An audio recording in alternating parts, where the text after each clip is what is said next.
Are you ready for the best damn sports radio show on the planet?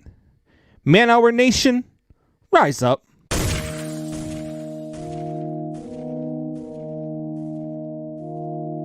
You don't want to be every time, no. I would like to personally welcome you to Man Hour After Dark. Say that then. While I bring you the host, Mike, Buck, and Cone. You know who's coming to the sports talk than what you about to hear right here. I second that. Go. You know that it's us when we talking about sports. Giving you facts on the field to the core. Tune in, we need the support. 1 hour too short, still listen some more. On all your stations, not dropping no music. Stripes like Adidas, but Nike just do it. Down 4 in the 4th, we go for the win. Michael 2 seconds, we taking it in. Buck, Mike, and Combs, you know what's going on. Man, now we're after dark, no LA, we the big spark. No 4th and inches, won't cut short. Got the best talking, it's all sports. Buzzing more than buzzer beaters. We coming live all through your speakers, go. Man Hour Nation, what is going on? It is your boy Brandon Combs here with the Man Hour. Again, we are without Michael Buckheister. You guys get a whole nother day without having to hear any of his nonsense.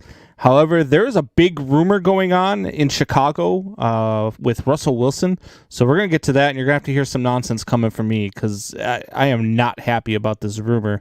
But before we get into all that, before we bring Wyatt onto the show, I just want to remind everybody, click like, subscribe, everything on Facebook, YouTube, all of that. We are live on the Big X Radio Monday through Friday, 3 to 5 p.m. Sometimes we get bumped a little bit because of baseball like we did today, but that's all right because you know what? We have the best intro out there, so we'll lead you guys into whatever sport is going to play after us or whatever show is going to play after us. Make sure you get over to Man Hour Radio, check out our members only tab, get yourself some merchandise. For as little as $3 a month, you can become a member of Man Hour Nation. And now, without further ado, we are going to bring the Wyatt Williams onto the show. Wyatt, what's going on, buddy? Man Hour Nation, Big X Radio, 313 The Flash. Everybody watching, Combs, what is up? Man, it is. It's been a crazy day. I've been trying to set everything up. Things going a little bit differently. Taking a little bit of time to focus solely on the show and get everything ready. So it's been a little bit different for me. Getting up in the morning and not have to do the 9 to 5 thing. But I feel like I'm busier than I was when I was doing the 9 to 5 thing. I feel like when it was time to prep for the show and get everything ready for the show, I was like, damn, is it really already 3 o'clock in the afternoon? I still got to get everything ready. I was in a rush, and I'm like, why am I in a rush? I don't like, I'm not working the 9 to 5. I'm focusing on the show. Why am I so rushed? I don't know. I mean, it's a lot. It is a lot of work. We all put in a lot of hours. It's more than just, people always see the production here every night and on Big X Sports Radio and stuff. But what goes on behind the scenes, it's a lot. Yeah, absolutely. And then, you got Buck always coming in with some crazy ideas for T-shirts. This was one of the better ones, though. I do got on that black awesome. That black baseball tee today with the Man Hour writing. I do like the way that the red came out on the black. I'm not sure which one I like more, the navy blue I was wearing the other day or the black today. But I think it really pops on the black shirt for sure. No, most definitely looks great. So one of the other things I want to ask you, Wyatt, is you've got you have school every day. Do you have half e-learning, half in school? How is it working for you guys down there? Yeah, so we're every school in this area is full time right now. At my school where I go to Jeffersonville High School. We've been full time all year. Floyd Central, one of the local schools around here. They've been kind of half and half, virtual, not virtual. They just switched to full time. Actually, next week they're switching. So, do you have to wear a mask your entire day of school? Yes. Wow. God, that's got to get annoying, man. After it hurts your ears, honestly. It's the best. That's the biggest thing.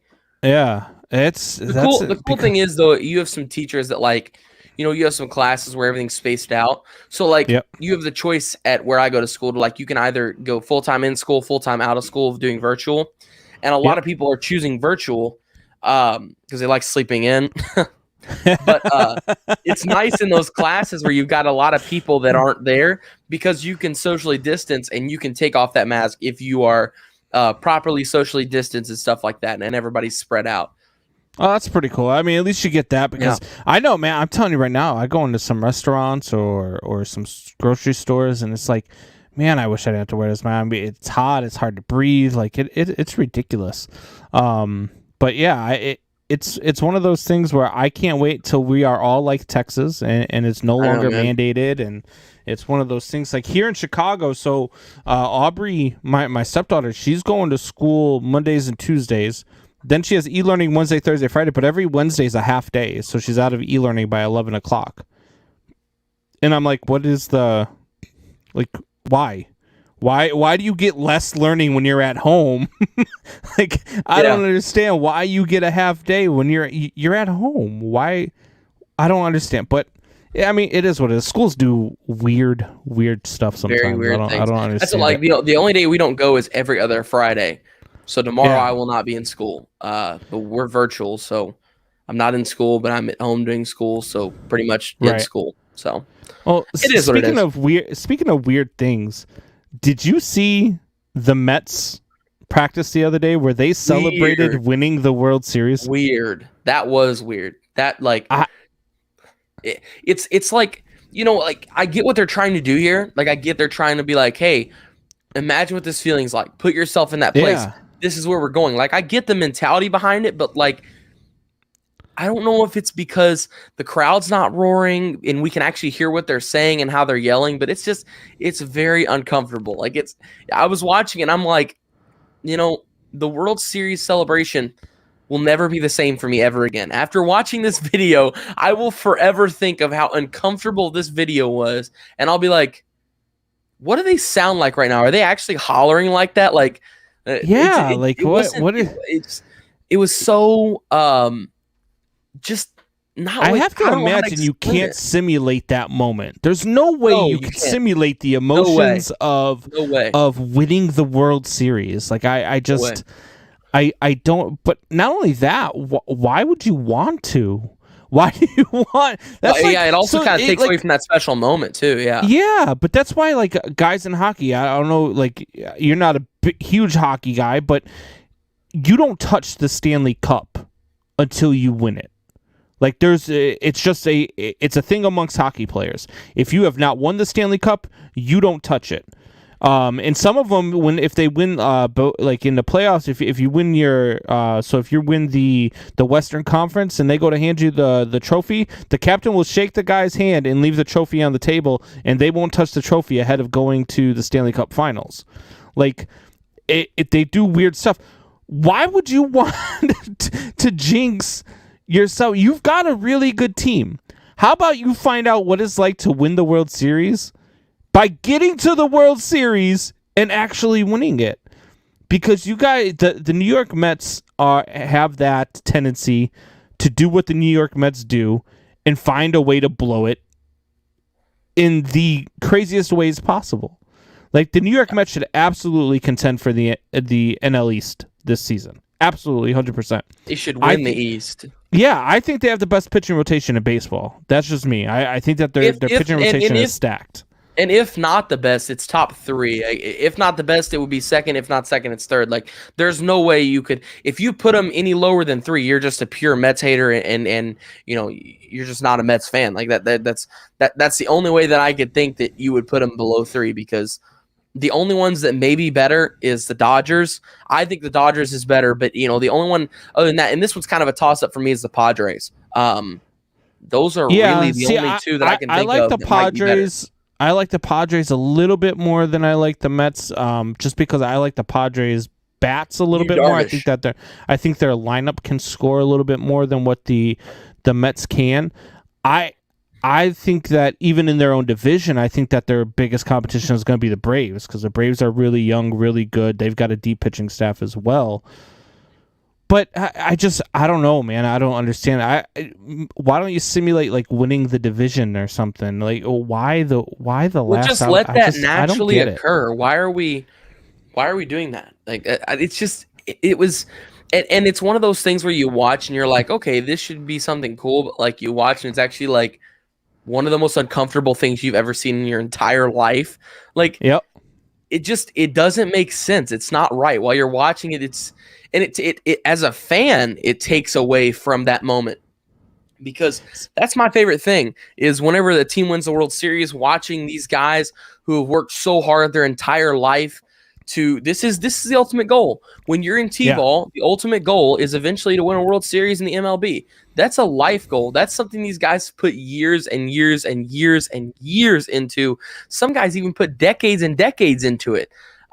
So when you look at it that way, it seems like it just kind of takes away from that moment. And as a fan, it's honestly kind of, disappointing in a way. It's my favorite thing is to see those guys running from the outfield, just jumping in the air, throwing their gloves, crying tears of joy. And you can't simulate that type of emotion. No, I mean, not if at all. you could, look at the kid from Tampa Bay. His name's going to escape me now. The kid that it was like a career minor leaguer, had the game-winning hit for Tampa Bay last year in the World Series, and ran around the field in an airplane. Like all around the field, like he was just in heaven. You know what I mean? You can't simulate that type of Absolutely not. that type of emotion, that type of feeling. But they try to. Let's check over here on I see a lot of comments coming through. Michelle comes in with what's going on, Man Hour Nation. Michelle, what's going on? Nana's over there watching as well. She says, "What's up, Man Hour Nation?" And hi, Michelle. Buck is chiming in as well. Buck is supposed to be selling kid stuff. You need to get to work, mister. He says it sounds like a first-round exit for the Mets. I wouldn't disagree with you. I don't understand why you would jinx that. I'm a big superstition guy. Like I have my superstitions when I played. Big baseball fan. Baseball is all about superstition. Yeah, I'm telling you right now, when I play softball or like my baseball pants, they don't get washed during the season. I don't wash them all season long. I don't know about all that, but I just look. It's my thing. I mean, it's just how I am. Penelope chimes in and those things in a locker and shut it away from the world. No, I put them in my baseball bag. But Penelope says, "Yeah, the mask on my face." Sweat at the places it has to be worn. So many things are weird now. It's true, man. It's going to be crazy once the masks finally get taken away and we don't have to wear them. I know. Buck chimes in and says, Wyatt must have missed fantasy sell all Dodgers. So we did my fantasy baseball buy and sell yesterday before you came on the show. And Trevor Bauer and David Price I had on the sell list. I would sell on those two guys in fantasy baseball. So that, I don't know. I'm not high on either one of those guys. In T-ball, your goal is to not eat sand, says Mike Buckheist. That's true. It's true. And you know what? Over the last probably 10 to 15 years, that's probably been the Mets' goal during spring training. So maybe that does make sense that they're finally practicing how to win a World Series. I don't know. And then Michelle chimes in about my baseball pants. She says, ew, that's nasty. Well, I mean, something you're going to have to get used to. Penelope says, gross. Hey, it is what it is. Look, it's my superstition. It's how I am. I play. I'm telling you right now, Michelle, during the season, if I come home from a game or if I go to get ready for a game and I have to go into the clean clothes pile to find my baseball pants, we're gonna be fighting. So just keep that in mind. And then Buck chimes in here and says, so mask, I think he's trying to say mask pro tip. Grab 2 masks, tear off the things that go around your ears, tie them together, put it on top of your head, not your ears. All right, I just got completely confused. Is that, I love you, Buck, but is that English or what language is that? He's gonna have to like you're gonna have to put that into and Google show Translate us, and send that to English, brother. He needs to get back. Look, Matt, you are at a charity thing. You need to get back to work for the kids, buddy. Exactly. For the kids, man. All right. Speaking of for the kids, we have to pay the bills for the kids. So we're going to take a quick break. And then when we get back, we are going to talk some college basketball, man. There's been a lot of interesting things going on in these conference tournaments. We'll get to that here in just a few moments. We will be right back.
What is going on, Man Hour Nation? It's your boy Brandon Combs back here with the Man Hour.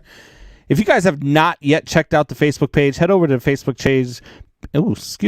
Facebook page. Click like and subscribe to the Facebook page and give us as many shares as you can. Check out the posts. We got a lot of posts on there. Our replays of our shows are on there. You have no idea how much a share immensely helps this show. So we appreciate all the stuff that you guys do, all the chiming in on the chat line, and all the listens that we get, especially you guys here on Big X Radio who are listening to us and joining us every day and helping us grow into what we are. Speaking of growing, there is a lot of growing excitement in college basketball right now. You've got the college basketball tournaments that are going on, and there was some things that have gone on over the last couple of days that have just been very exciting, and then one not so very exciting. So Duke just absolutely takes Louisville to the woodshed and beats them down, and then finds out they have a positive COVID test and now are out of the ACC tournament. What, like, I don't understand. Is the NCAA going to be kicking themselves for even having these conference tournaments? No, I don't think so. That's the first. That's the first positive case I think they've had right now. For the conference tournaments and stuff. The NCAA is, college basketball, COVID's kind of dying down now. We're kind of starting to see the end of the tunnel. I'm not trying to jinx anything, of course, but we're starting to see the end of that tunnel a little bit. So the basketball players got a much better end of the stick this year compared to the football team. But it kind of evens itself out because football had its normal season last year and basketball got cut off. So, it kind of evened itself out this year. But with that being said, I think that's the first, issue that it's had so far in the conference tournaments, the first major issue in a very long time with a team. But yeah, and it honestly sucks for Louisville, because if this would have happened 2 days ago or 3 days ago, Louisville would still be moving on right now. So, but nonetheless, they get the brakes beat off of them, and then Duke bows out. So it really sucks for them, especially because, and that was just a terrible game because Louisville went down big early, fought their whole way back into it. Then Duke got out to another lead and just coasted, pulled away. Yeah. So Louisville is just really struggling here recently, but that is a team that has struggled all year with COVID issues and stuff. I believe they missed a whole month because of COVID. It was a while. And then they went to North Carolina and played after missing a whole month and got beat, dude, I think by 40 points. They got the brakes beat off them. Yeah, it was ugly. It was bad. Ever since they've had the COVID issues, it has not been a pretty sight to be playing at the Yum Center or they played at Duke's house a couple nights ago. But yeah, it's it's not necessarily a super bad thing. The NCAA has done a good job with college basketball, unlike I feel like they kind of royally screwed up college football. The conferences did as well, but I feel like everybody kind of has done a better job here with basketball. We've got our season on. There's not really any threat of not having the rest of the year. But yeah, with that being said, I think the one that it sucks the most for is definitely Louisville. They definitely got the short end of the stick on this one. But see, I don't think so. I don't think that way. So, and Penelope chimes in, so how does that work now? Does Louisville get back in since Duke is out? They do not. And they shouldn't. They're out. Look, why does it suck for Louisville? It sucks more for Duke because they beat the brakes off of Louisville and now can't continue in the tournament. Louisville got their butts handed to them.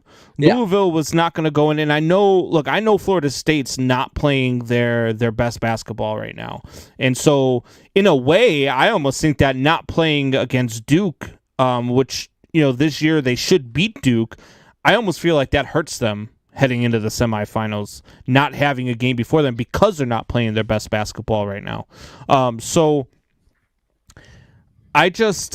I don't know, man. I don't know how to feel about this. I don't know if the NCAA is going to kick themselves for having these conference tournaments because it's still good basketball. It's still a way because that now you got teams that are going to get in that probably wouldn't have gotten in if they didn't, win a conference tournament. So I UNCG, just that's one of them. Many yeah. many teams. I think BYU. The whole reason why we're going to see BYU in the tournament was because of how well that they did in their conference tournament. Right. We saw them lose to Gonzaga, of course, but they played with Gonzaga in that game. They had Gonzaga down by 12 at halftime, I think it was, and then Gonzaga ended up roaring back and winning by I think it was like 15. But nonetheless, they still competed. This BYU team is a good team. Yeah, and one team that didn't go out and do like they were going to, and you were high on these guys heading into their conference tournament, was Michigan State. Michigan State's one of them, and then Kentucky's the other. Kentucky went to bed. And Michigan State was one of those teams that, they had a great week. We talked about it. They beat Michigan, they beat Illinois, they beat Ohio State. They beat Indiana early in the year. They beat Iowa this year. But they lose in the first round of the Big Ten tournament to a much inferior opponent in Maryland. Who do you think that this hurts Michigan State's chances to get in the tournament, or do they still get in? It definitely hurts their chances, but I think the resume is way too good for them to be held out. But a loss like this will always hurt your resume. Whether if you were scheduled to come in as a 1 seed, whether if you're scheduled to come in as a 10 seed, it doesn't matter. If you lose to a team that you should beat in your conference tournament, it's going to mess you up. So, it is what it is. I don't think that it's going to necessarily push them out of it. But I also don't think necessarily that it's going to give them a guarantee at all. It'll all depend on what little teams like, for example, Iona, the team where Rick Pitino, former Louisville coach, is right now. He's at Iona, and they're currently fighting for their conference. So if these little teams that are, Butler, another one of them, if these little teams are able to move forward and advance in this tournament, we could seriously be seeing teams like Michigan State that have those great resumes, Louisville that has a good resume, not making it. North Carolina, another team who has a good resume, just some big numbers in the loss categories. So it'll all depend on these little schools. Is really what it's going to come down to. If I was a Cardinal, Louisville Cardinal, if I was a Michigan State Spartan, or if I was, a North Carolina Tar Heel, if I was any of those, I would be the biggest fan of the 1 seeds throughout these conference tournaments. Like, you've got to be, because if you're not and 2 teams get in from these little conferences and stuff like that, we're going to see some big names not get out. We already see Kentucky lost today. I basically had a parade in school when I looked down at my phone at around 2:15, and I noticed that the Wildcats had lost. I kind of, I had a couple of fireworks in my backpack. We did some pyrotechnics in the hallway and stuff to celebrate the Kentucky loss. But God. No, I Kobe Barnes is not going to be happy you just said that. No, he's not. I guess. So anyway, we got in the chat line. Parker Giles chimes in. The name of the show today is Wilson is Chicago. Parker says Wilson is not being traded this offseason. Keep dreaming. He ain't going to the trash Bears. Well, we're gonna get into that. We're gonna get into that in a little bit here, Parker. I hope you're right. I'm not gonna lie. I hope you're right. But just stay tuned for a little bit longer. We're gonna get into that here in just a little bit. But before we do get into that, we keep going here with a little bit of college basketball. Another team that survives is Baylor. Baylor survives K-State. Does this wake them up, or is this a sign of thing to come for the Bears? So I think ever since they had the loss to, I think it was Texas, I believe. It was either Texas or Kansas. I'll have to look that up. But ever since they had that loss, they kind of have been a little off. They were undefeated for so long, and they had that one loss, and they've kind of been a little shaky here recently. But nonetheless, they're still a great team. I think they'll come into the tournament as a 1 or 2 seed, somewhere in there, depending on how the rest of the conference tournament plays out. They will most likely enter the tournament and play decently. But also, as Buck mentions here, this is what I was literally ready to mention, Baylor does have a really bad habit of losing early. That's just a fact. They always kind of struggle in the beginning parts of the tournament, the round of 64, the round of 32. If they got knocked off before the Sweet 16, I don't think that would be too much of a surprise. I really don't, So, I mean, it is what it is. I think Baylor is a good team. I just think they've got that stigma about them as well, where they struggle in those big moments. And I don't know if it's a coaching issue. I don't know if they just get the wrong recruits. I don't know. I'm not 100% sure what it is. But best of luck to them in the tournament. But I'm sure they're going to find some way to fall out like they normally do. Yeah, So I think a lot of people are sleeping on Baylor, and I think this is a lot of the reason why they're sleeping on Baylor. I think that Baylor has that tendency to have games like this, and if you have a game like this in the tournament, you're probably going to exit it. So I think that Baylor is one of those teams where if they get hot, they're going to be really a tough out. But if they play like they played today at any point in the tournament, I just don't see them lasting very long in the tournament. So yeah, I don't know. I don't know, if this is we'll see in the next game. We'll see how they respond to this close game. If they come out and start lighting Oklahoma it up, State coming up. That's a huge one. And they're playing good basketball, man. They had a 3-point win over West Virginia, and they're playing good ball right now. Another team that's playing good ball right now is Georgetown. Georgetown upset Villanova. They head to the semifinals. Can Georgetown make a run here? So that's one of those teams that you can always kind of expect a little bit of noise from in the tournament. They are a good team in a weak conference. I know the wins and losses don't exactly project that, but they do have a really good coach. And they came from behind in the last minute today too, man. It wasn't like it was just it was. Yeah, I would like to say though, I did call this in my Hump Day Blues. I said Villanova is not going to win this Big East tournament. They'll probably get knocked off against Georgetown or the game after because you lose your point guard. That's a huge loss to your team. So everybody filling out your brackets on Sunday and beyond, look for that because they will come in most likely as a 2 or a 3 seed. Villanova will, and every year we see a 14. Sometimes we see a 14 sneak through. Sometimes a 15 is able to make it through. But I'm telling you, this Villanova team, nothing against them. They just can't be trusted right now. Ever since their point guard's been out, they've really struggled. But steering it back to what we were talking about, I apologize. No, I think everybody's suited for a big run. This is such an odd year. This is a year where we've seen a ton of upsets. I mean, Georgetown beating Villanova. We saw Butler beat Villanova earlier this year whenever they did have Gillespie in. We've seen IU, a team that has struggled all throughout, the last couple of years with Archie Miller at head coach. They beat Iowa twice. We've seen and Rutgers is beating them right now with a minute 45 to go. Rutgers is up by 7 right now. So, Indiana is one of those teams where that's one of we talked last night and Kobe Barnes said that when he thinks of college basketball, he thinks of North Carolina versus Duke and that type of stuff.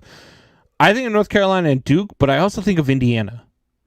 Indiana is the one of probably, I would say, a top 5 program all time in college basketball is Indiana. Absolutely. I agree with you. And it's so sad to see where it's gone. Yeah, it really is. They definitely need a new head coach. They need a new voice in the locker room, and they need to get some better talent on the floor as well. Let's just face it, they haven't recruited well over the last 5 years or so, and they've been a down program. So I can't wait to see Indiana do good things again. But it's just, it definitely doesn't look like it's going to happen this year. Looks like Rutgers is going to take them out in the first round. Yeah. Well, you mentioned IU struggle on the recruiting side. I think that's been a main part of just Archie's coaching. I think that they've got a good team. Their problem is, they just have a really bad head coach. I met Archie a couple of times. One of my close friends is Trey Kaufman. He was in the whole recruitment process, so I got to meet Archie a couple of times throughout just being friends with Trey, seeing him at games and stuff, getting to meet him, being just buddies with Trey and stuff. Yeah. But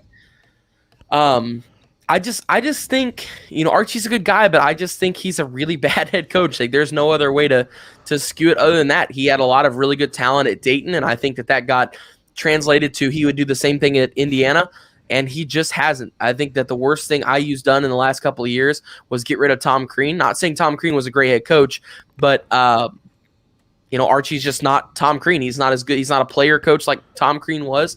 They've got the talent. They just don't utilize it correctly. So they've got Trace Jackson Davis. He's, a Wooden Awards finalist. throughout the nation. Wooden Awards is for the top college basketball player in the nation. He's in the top 15, I believe, for that right now. They've got a really good freshman class in Galloway, Leal, and Landers. Also, the Geronimo kid, Jordan Geronimo, he's not bad. They got Finnessy, a good point guard. So the talent is there. The problem is they're just lacking so hard on coaching. Trace Jackson Davis is one of those players where he is the leader of your offense. Every single play, Trace Jackson Davis should touch the ball. It doesn't matter if he's catching the ball and passing it as a decoy. It doesn't matter if he's catching the ball down low and putting it up off the glass and in. It doesn't matter what it is. Trace Jackson Davis should touch the ball every single play. And just seeing Archie, how he's used him, Archie puts him out up top, having him set screens. The only time he should ever set a screen is on a pick and roll. I am a firm believer in that because he's just such a weapon. I mean, Trace Jackson Davis is an incredible athlete. He's an awesome player. And I hate it to see it because he's the same way that Romeo was. Archie has really just wasted their careers in college. A lot of IU fans are very salty about Romeo. I still think Romeo was a good player. I think Romeo just didn't have the coaching he needed. And I think Trace Jackson Davis is the same way. I think Trace Jackson Davis could be possibly the best player in college basketball if he had a good coach. And you see it down the stretch here against Rutgers. I mean, they just couldn't hit a shot. They had every opportunity to crawl back in this game. Rutgers wasn't hitting very many shots at the end either. Well, they got off to a lead early too. They had no excuse to even put themselves into this place. They just It's just IU, man. I don't know. It's very sad. Like you mentioned, IU is a prestigious basketball school. You know who they could use? A Kobe Barnes. That's what Kobe Barnes. They could use a Kobe Barnes. They absolutely could. I agree with you 100%. I think Kobe's a great athlete. But it just sucks. Buck chimes in and says K-State is better than IU. They probably are. I mean, honestly, it's rough to see what Bob Knight built. The castle he built, the legacy he built for IU basketball, and to see it just in shambles. It's rough to watch. It really is. Yeah. And I don't understand what's going on there. I hope they turn it around, and I hope they turn it around quick. 12-14 is not something that you've come to expect from a team like Indiana. 12-15 now with this exit out of the tournament. So, moving on here, we talked about them. Just before that, we got into Indiana, but we talked about North Carolina. North Carolina is heading in the ACC tournament. Do they need to win the ACC tournament to get in to the big dance? So, resume-wise, maybe. But at the end of the day, no. And I'm going to say this I'm going to reference Ohio State here. The NCAA knows who their big dogs are. The NCAA knows the names that draw money. And Kentucky is not one of those names this year. Kentucky played terrible. There's literally no way they could even make a case for Kentucky to make the tournament. So there's your biggest supporting base. Kentucky's out of it. Then you look at Duke. Right. Duke is possibly not going to make it. So North Carolina will make it because North Carolina is 17-9 heading into the tournament. Yeah. So it's not like they haven't had a great year, but they haven't had they haven't had a normal par year of what they've had. But nonetheless, they still at this moment, I still think that they are the best team in the ACC. No matter who ends up coming out on top of it, and I hate to say that as a Louisville fan. Whoa, you think that North Carolina is the best ACC team? Possibly right now, yeah. Because Duke you think they're better than Virginia? I'm not a big believer in Virginia, honestly. I think North Carolina is kind of my sleeper team on this one. I think that North Carolina possibly ends up running away with this ACC tournament because everybody slept on them all year. Virginia is a great team nonetheless, and I think Virginia makes a deep tournament run. But just for right now, I think North Carolina ends up coming away with the conference tourney. Wow. Night. I think Virginia, I think Florida State's still better than them. Even though, like I just said, Florida State hasn't been playing their best basketball as of late, but they still did. They're still 15-5 on the season. They're not a horrible. Virginia Tech, I think, is still better than North Carolina right now. So I would put North Carolina fourth in the ACC. But that's just me. Like I'm no college basketball mastermind by any stretch of the imagination. But I do follow it. I do watch college basketball. I like college basketball. I just don't like the NBA. I think North Carolina is the fourth best team in the ACC. I don't think that they run away with this at all. I really don't. Oh, and I'm not. When I say run away, I should probably rephrase that. I don't mean necessarily like win every game by a large amount and necessarily run away with it. I'm just saying I think that they win the ACC. I really like Roy Williams. I'm a big supporter in Coach Williams. I think. So would you be surprised if Virginia Tech beat them tonight? No, I wouldn't be surprised. But I'm not expecting them to beat them. I would definitely not be surprised because I know North Carolina definitely has its flaws. So necessarily, no, I don't think. And even if they end up losing to Virginia as well, I don't think that I would be necessarily surprised either. But I do think that North Carolina has a really good team nobody knows about because of their record, because they're not ranked like they normally are, because they're not up to that normal Tar Heel standard that we all expect. They haven't been to there in 2 years, and no matter whatever it is that's causing it, I'm sure they'll get back on the road. And here's the deal: North Carolina, no matter how good, bad, no matter what it is, they always come to play in the tournament. They always come to play in March. You can always expect Roy Williams and company to be a tough game, whether if they come in as a 12 seed or if they come in as a 1 seed. You can always expect North Carolina in March is going to give you one heck of a game. Let's play devil's advocate then. Say Virginia Tech does beat them in this tournament, and they do go out in the first round. Are they still an 8 or a 9 seed in the tournament?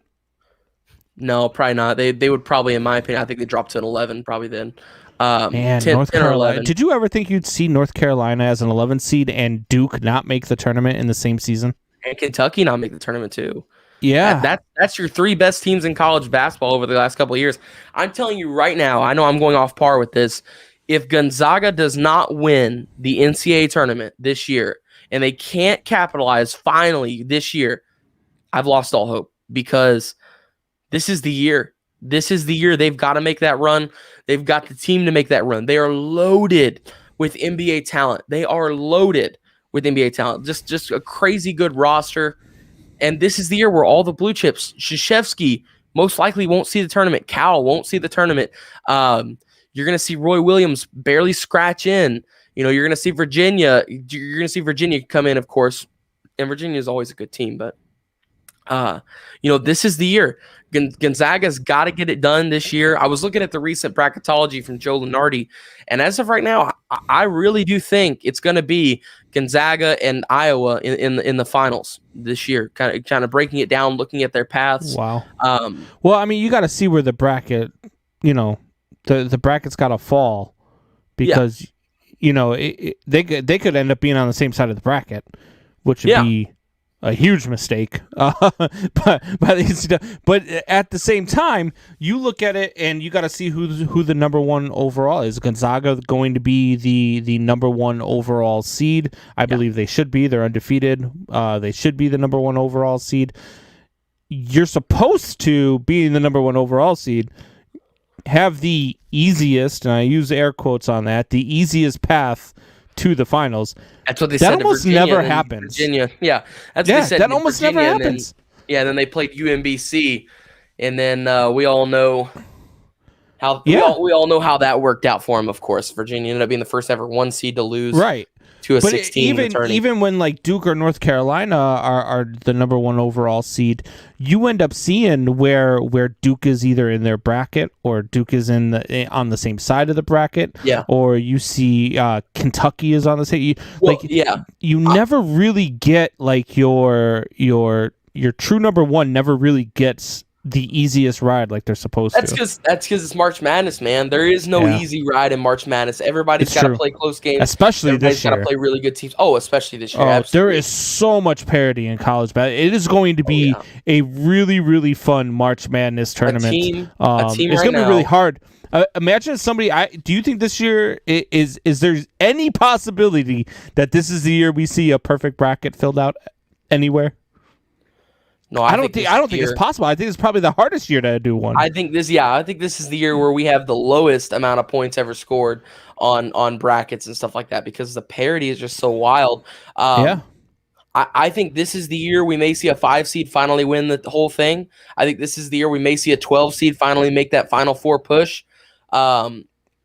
I mean, this is a wild, wild, wild year. Well, yeah, because you said it yourself. North Carolina can end up, if they lose in the ACC tournament and don't win the thing, they could end up being an 11 or a 12 seed. So you can absolutely see an 11 or a 12 seed going all the way to the finals. Most likely going to be 12 seed. Michigan State has proven they can beat these good teams. So you definitely think Michigan State's getting an at-large berth? I think so.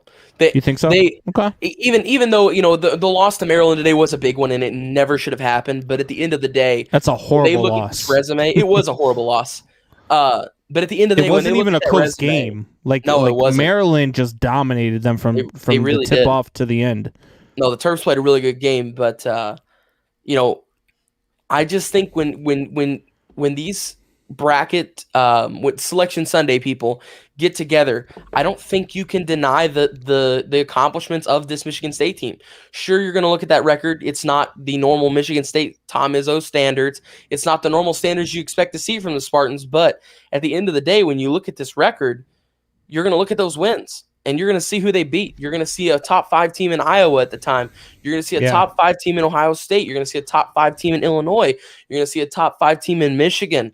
You're going to see a lot of really good teams in that Big Ten conference that they got exposed to and that they already played. So, not only will they enter as a 12 or a 13 seed, so if you win that first game, you necessarily get that easy road that the lower seed would have gotten. Not only do you get that, but also you've played these really good teams in your conference, so you're prepared to go against those top teams and those Cinderella teams that could possibly knock you off. So I'm a big advocate for Michigan State this year. I don't see, unless if there's a COVID issue, I don't see Michigan State not making it. I really don't, because it also goes back to the North Carolina thing. The NCAA is going to find a way to make those money-making teams in. That's all that matters. So I think North Carolina gets the nudge, and I think Michigan State gets the nudge. All right, so that is going to wrap up our college basketball segment. We are going to take a quick break. We are up against it right now, but when we come back, we're going to get into the new fan favorite segment. Ain't nobody got time for that. We will be back here in just a couple of minutes.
All right, guys, we are back here on the Man Hour. It is your boy Brandon Combs and the Wyatt Williams. And it is that time that everybody looks forward to, especially Penelope Smith. We affectionately call her Nana, because this is a segment that she actually came up with, and it's called Ain't Nobody Got Time for That. Nobody got time for that. Ain't nobody got time for that. Ain't nobody got time. Ain't nobody got time. Ain't nobody got time for that. All right, Wyatt. So we're going to hop right into it here. The first thing that we want to talk about on Ain't Nobody Got Time for That is going to be Patrick Ewing. Patrick Ewing goes to Madison Square Garden. Essentially, maybe the house that Patrick Ewing built, I guess. It is. At least that's the way he thinks it's the house that he built. But he is there coaching Georgetown in the Big East tournament, and he is annoyed enough so that he has to talk about it in a post-game press conference after they pull off a huge upset over Villanova, that he has to show his press pass, or not his press pass, his coach's pass, more than once when security stops him in the hallway. Now, let me just start by saying this. I have absolutely zero empathy for any of these athletes who think that they deserve special privileges. I do not agree with, you don't have to adhere to rules, you don't have to adhere to that. However, if you're security at Madison Square Garden and you have to stop him in the hallways and say, "Excuse me, sir, can I see your ID?" We saw this crap last year with It's Spike Patrick Lee, man. freaking Ewing. Exactly. It's Patrick Ewing. I don't even care about Spike Lee. You know what, Spike Lee? Show your ID. You're a fan. You are not a player. Patrick Ewing, arguably one of the greatest Knicks of all time. Yeah, I think he is the greatest. Why does he have to show ID? He is what made MSG MSG. It would not be what it is without him. Like, I don't understand. Like, and I agree with you. I don't think athletes should get any kind of a special treatment at all. But if you're a security guard standing there, and Georgetown is playing that day, and check know it at the who door. the coach I'm okay with checking it at the door. But why inside the hallway 2 or 3 times is he having to show his ID? Like, it's weird. It's so weird. Like, and you'd think you'd look at him too. Like, let's put coaching aside. Let's pretend like he's not even the coach of a basketball team. If Patrick Ewing wants to go walk around Madison Square Garden, he's earned that right. Okay, Patrick Ewing has earned that to do whatever he wants. Once again, I'm not for athletes getting special treatment, but keyword but at the end of the day, dude. Yeah, he's Patrick freaking Ewing. Like, I don't know. And you know what? If you're security and you have to ask Patrick Ewing for ID, you know what I have to say to that? Nobody got time for that. Ain't nobody got time for that. Ain't nobody got time. Ain't nobody got time. Ain't nobody got time for that. Ain't nobody got time for that. Ain't nobody got time for that. Ain't nobody got time. Ain't nobody got time. Ain't nobody got time for that. All right. So the next one we want to get into here is this one's kind of silly to me because I feel like it's almost too much now between Gronk and Brady. We're seeing them in everything, and they're starting to take over everything. And it's almost why they're not separating. It's almost like to the point where it's just like I'm just done with it. Like I'm done with Gronk. I'm done with Brady, and I love Brady, and I love it, Gronk. Man. How do you not love this? It's a beautiful thing. All right, so you obviously saw it then. So Gronk gets on and he pranks Brady in the "I'm busy, can I call you back" challenge that they're doing on. I think that's not a TikTok thing, right? That's a Snapchat thing, or is it? It's a TikTok thing, yeah. Right. So basically, it's just TikTok thing where you make a TikTok and you FaceTime somebody, and honestly, all it is a flex on who's in your contacts. That's all it is. Like, you've got guys on NBA Tonight who are calling like Adam Sandler and stuff like that. Like, all they're doing is just flexing on what contacts they have in their phone. But basically, you just call the person up on FaceTime, and then when they answer, you look at them and go, "Hey, what's up?" And they're like, "What's up?" And you're like, "Hey, I gotta call you back. Like I'm busy right now. I'll call you back." And then they're always like, "But you called me." Like it's always so funny. Yeah, and so he does it, and then and Brady's like, "Wait, did I call you?" And Gronk's like, "Yeah, you called me. Don't you remember?" And Brady's like, yeah, I guess I did call you. Yeah, you called me back." And then finally, Gronk gives it up, and he's like, "Hey, I got you." And he looks all like, puts his head in his hands and stuff like that, and he's just like, I got you." And Brady's laughing. I don't understand it. The one thing I got to say to the two of those guys is dude, just, I mean, you guys are like children. Dude, Buck just FaceTimed me, and like it's going off, my computer's making noises, and like it's cutting off this, and I'm like, what is he call? And he called me like 3 times. I'm like, what is he doing? So I'm like, oh, this is serious. So I removed myself from this, and I answered. He goes, "Hey man, I'm gonna call you back. I'm busy." I'm like, "Are you dude? You suck." He just pulled it on me. Oh my God! You know what I have to say to Buck? Nobody got time for that. Ain't nobody got time for that. Ain't nobody got time. Ain't nobody got time. Ain't nobody got time for that. Ain't nobody got time for that. Ain't nobody got time for that. Ain't nobody got time. Ain't nobody got time. Ain't nobody got time for that. Ain't nobody got time for that. All right, Buck, get to work, Buck. You got me so We're good. We're trying man. to do a radio show here, and you're sitting there saying, "I can't make it to the radio show because I'm too busy with this kid sale." But I'm all over the comments. I'm calling out Combs for not knowing who Kerry Wood was when he talked to him, as Combs is calling out security guards for not knowing who Patrick Ewing is. And you're all over the comments, and now you're FaceTiming. So if you got that much time, hop on the show, Buck. Exactly. Oh, Buck. my Hop word. on the show. At any rate, let's move on. Frickin' Buck. All right, so this one here is going to... This is going to get me going, man. There's a rumor out there, and we talked about this today, the three of us, that the Bears are trading for Russell Wilson and Quadre Diggs and a 2022 third-round pick. Do you want to know what they're trading, supposedly? The 20th overall pick this year, the 83rd overall pick this year, a 2022 first-round pick, Roquan Smith, Akeem Hicks, and Anthony Miller. I'm telling you right now, I swear on everything that is holy to me, if this trade goes through, if this is the actual trade to get Russell Wilson, if it is this exact trade to get Russell Wilson, I'm going to buy me an Aaron Rodgers jersey. I'm painting my walls yellow, and I'm becoming a Green Bay Packer fan. Join the because club, baby. If you are going to give all of that up for Russell Wilson, this isn't Deshaun Watson. Hey, Combs, this isn't I got Tom a welcoming Brady gift for you. This isn't Aaron Rodgers. Get that crap out of here right now. A welcoming gift for you. This isn't any of these top 3. This is Russell Wilson.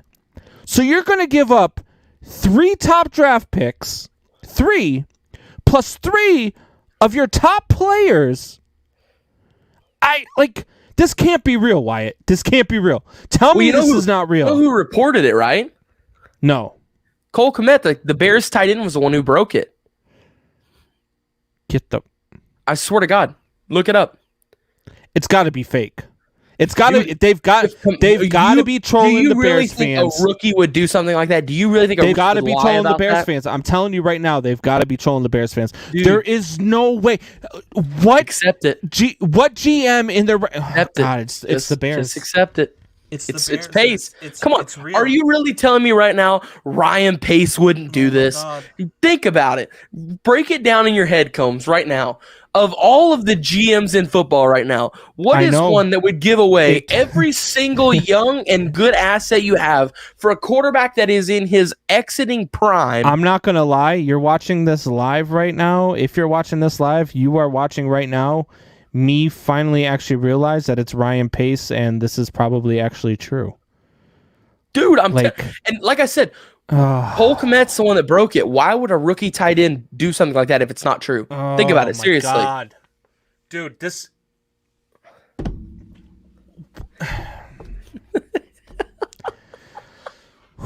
I love it. Breathe. Oh, how are you First of all, that song. you're the general manager. You're the general manager that passed up on Deshaun Watson to draft Mitchell Trubisky. And not only did you pass, but nobody knew what Patty Mahomes was going to be. So I can kind of get past you passed up Patty Mahomes for Mitch Trubisky because but he passed still though as Patrick an NFL Mahomes. GM. Patrick Mahomes was a losing. He wasn't even a winning quarterback in college. He had a sub 500 record. So I can understand passing up him for Mitch Trubisky. The Deshaun Watson one is unforgivable. But not only did you do that, but you traded up a spot to do it and got fleeced. Like you traded up to draft Mitch Trubisky and pass on Deshaun Watson. Amazing, Combs. So now you're going to tell me that you're going to trade your star young middle linebacker. You're going to trade your one of your top 2 defensive ends. You're going to trade. Anthony Miller's not a big deal. You can give Anthony Miller away in a trade. Has a lot of potential. Man. Sure if he can stay healthy. He can't stay healthy. So I'll give you that. But he's got a lot of potential. You can give up Anthony Miller if you gave up those 3. If you gave up, you know what? If you gave up those 3 picks and just Anthony Miller for Russell Wilson and Quadre Diggs and the 3rd round pick, I'd be okay with it. I would. But when you throw Akeem Hicks and Roquan Smith into this trade, I don't understand it. I just don't. I don't get it. No, because it was almost like this is what happened. This is how the conversation went. The Seattle Seahawks called Ryan Pace, and he answers the phone. Hello, this is Ryan. And the Seahawks are like, hey, Ryan, we got a trade for you. We're going to give you Russell Wilson, Quadre Diggs, and a 3rd round draft pick, okay? And we're going to give you that we want 3 draft picks, and we want Anthony Miller. And Ryan Pace said, yeah, you know what? That sounds like a great deal to me. I'll even throw in Akeem Hicks and Roquan Smith. Click. What? You know what, Ryan Pace? Nobody got time for that. Ain't nobody got time for that. Ain't nobody got time. Ain't nobody got time. Ain't nobody got time for that. Ain't nobody got time for that.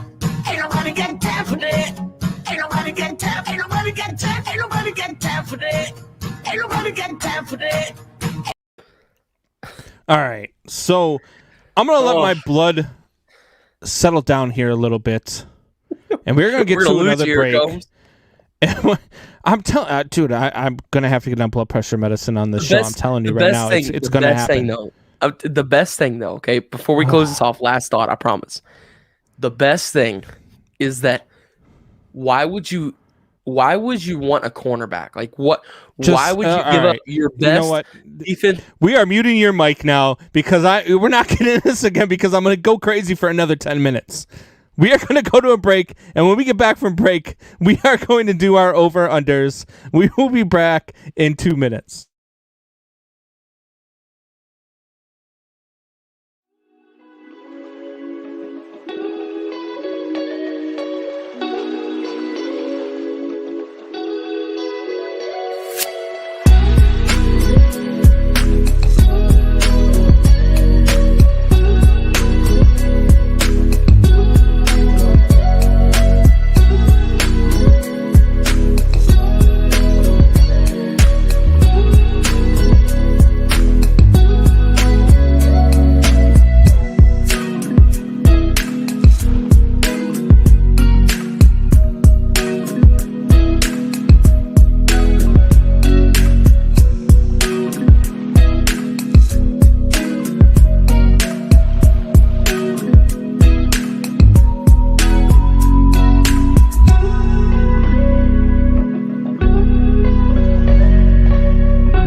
Freaking rookie. Hold on now. There we go. We got to unmute the mic first. Okay. Beautiful. Okay. What is up, Man Hour Nation? We are here with a... Is this your first time in the studio? It is. It is. My first time. When It's that actually little second. thing comes on with your mic and it's got a line through it, that means your mic is not on. Meathead. It never mutes. Whenever we come off break, it just goes from muted to unmuted. It's like, oh, okay, we're good to go. And then I'm looking down, I'm like, a little window comes across the top of my screen and says your mic is muted. I'm like, huh. Even the computer just called me dumb. But nonetheless, we have got our over-under segment. We have debuted this just a little bit here and there. But today, we didn't get to do a liar this week, so I wanted to replace it so we won't have Buck to compete with Combs here on this one. So me and Combs are going to give our over-unders on 5 subjects I have written here. And are you ready to get started, Combs? Let's do it. Buck is trying to FaceTime me right now. Just here we go. Let's go. Okay. Freaking Buck. Get to work, And Buck. I'm not answering your phone call. And just as we get set, Combs, I had to do it to you, man, okay? I know we just went on break for you to cool down. Oh, come on, but here man. it is, okay? What? If this trade goes through, Combs, if this rumored trade is a thing, I'm not doing this with you. the Bears wins 9.5 over under. What is it? 9.5 over under on the Bears wins if this trade is real. If this trade is real, they get a quarterback. I don't know what that means for They lose their defense. They do. They lose. Man, I'm gonna go push here. I'm gonna say they win 9 games and they tie.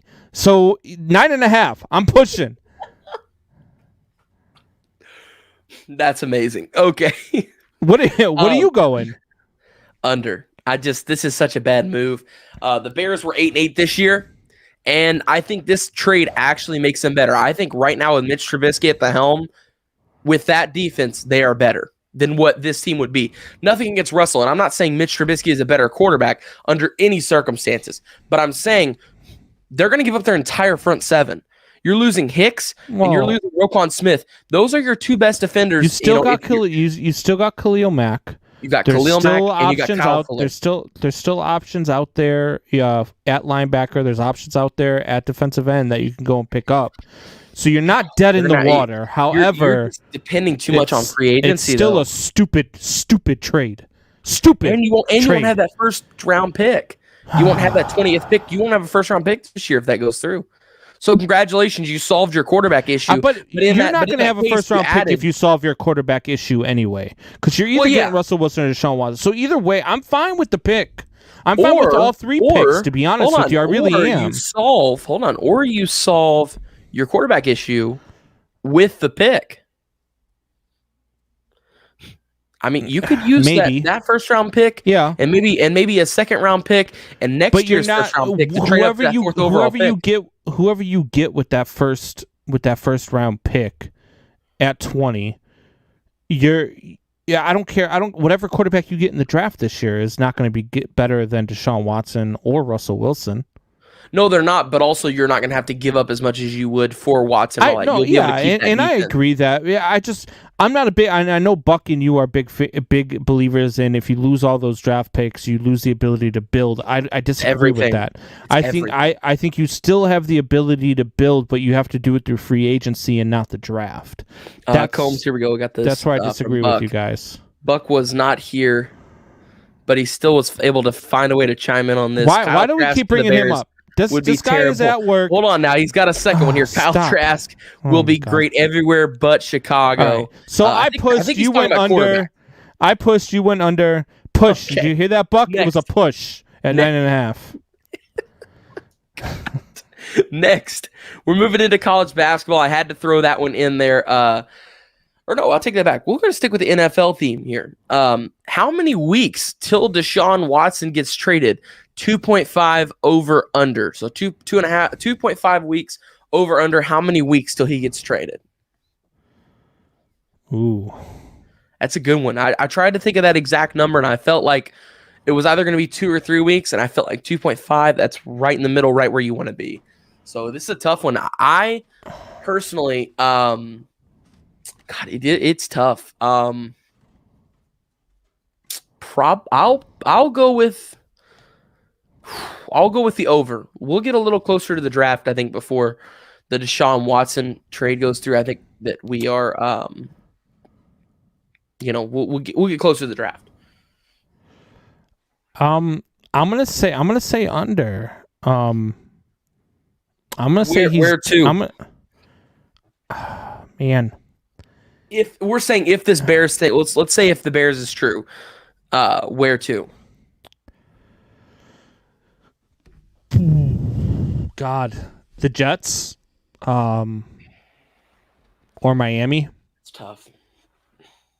I feel like they're gonna. I just feel like they're gonna move him. I don't know when. I think there's a lot of smoke and mirrors going on right now. I mean, we hear a lot of the owner saying he's our quarterback and that type of stuff, but I don't think that we are going to see Deshaun Watson in a Texans uniform after the draft. Like I just feel like it's going to happen over the next couple of weeks. So I'm going to say under. All right, so you go under, I go over. So we split it up there. The next one, now we will move into college basketball. Number of Big Ten teams to reach the Final Four. 1.5 over under. To reach the Final Four, huh? Yeah. So it's hard. It's hard without seeing the brackets. I can promise you they're gonna split them up. They'll make it the most competitive tournament across the board. Right now, looking at the most recent updated bracket for what it's looking to shape out to be, before the conference tournament, Region 3 looks very weak. I'll say Illinois. I'll say Illinois and Ohio State are both there, and maybe even Michigan. What about Iowa? I forgot about Iowa. Yeah. Man, can you imagine if all four are big? That'd be wild. That would be wild. Yeah, I'm gonna go over. I'm gonna say at least 2 or 3. Yeah, I'm gonna go over as well. I'm gonna say at least 2 or 3. I think the Big Ten has a lot of really good options. You mentioned, whether if it's Illinois, I think Iowa is a final, the NCAA championship team. I don't know if they're gonna win it yet. I need to see how they do with the rest of the Big Ten tournament before I make that decision. But I think we've got a really good slate of teams in the Big Ten, and I think the Big Ten is better than the Big 12. I think the Big Ten or the Big 12, one of those two will have at least 2 teams in the Final Four. Whether if it's 2 from both, who knows? But I think at least one of those conferences has 2 teams in the Final Four, and I think it's the Big Ten because they've got more viable options across the board. But with that being said, we've got a couple chiming in, listeners chiming in too. Buck said under. Brian Pirtle said over, and the Buck said the Big 12 will have more teams there than the Big 10. That's interesting. And then he said the Big 12 will have 2, and then corrected himself and said 3. So he says the Big 12 will have 3. He says it's Texas, it is Kansas, and it is Oklahoma State. Texas Tech, yes. Oh, you chose Texas Tech over Texas? Buck.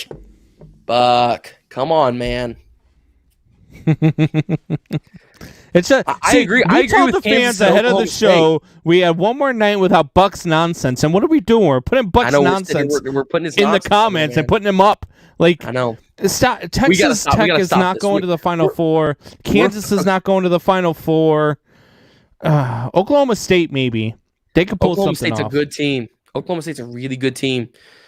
But now as we move on here, we've got more college basketball. It is going to be, for our over-under on this one, Cinderella teams in the Sweet 16, 2.5, 2.5, over or under. So either 2 or will there be 2.5? What counts as a Cinderella team? Is it seeds or is it conference? Yeah, just a team that shouldn't be there. Just a Butler, a Georgetown, if those two make it, an Iona, something a 11, a 10, 11 or below. A 10 or below, we'll say that. I'm gonna say over them because I think you're going to have, like, North Carolina be a 10 or 11 seed. I think you're going to have, teams that aren't usually 10 or 11 seeds being 10 or 11 seeds.